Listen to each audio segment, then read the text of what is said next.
పూర్వం చీకటి పడేటప్పటికీ అమ్మా మాధవ కబలం తల్లి అంటూ వచ్చేవారు. ఇంట్లో మిగిలింది ఏమైనా ఉంటే వాళ్ళకి వేసేసేవారు.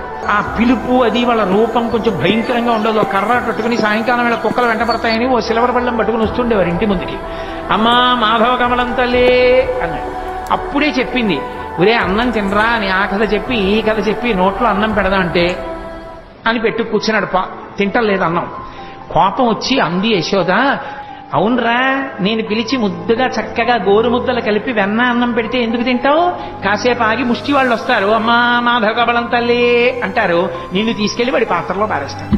వాడు అందులో పెట్టి మూత పెట్టి నిన్ను పట్టుకుపోతాడు. వాళ్ళు ఊరి చివర రావి చెట్టు కింద కూర్చుంటారు బాగా చీకటి పడ్డాక. అప్పుడు మూత ఇస్తారు, నిన్ను అక్కడ కూర్చోమంటారు.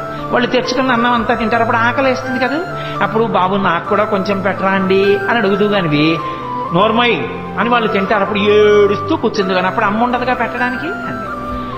అలా చూస్తున్నాడు. ఈలోగా నిజంగా ఎవడో వచ్చి అమ్మ మాధవ కబలం తల్లి అన్నాడు.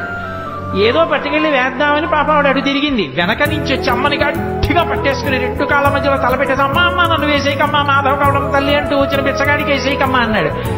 ఏమిటో పొద్దున్న నోట్లో లోకాలు చూసినట్టు అనిపించింది కానీ నా భ్రాంతి పిచ్చి పిల్లాడి ఇంత భయస్తుడు వీడి నోట్లో లోకాలు ఏమిటని పిచ్చి తెలియ మళ్ళీ మాయ వహించాడు. అరే ఫ్రెండ్స్ సబ్స్క్రైబ్ చేయండి.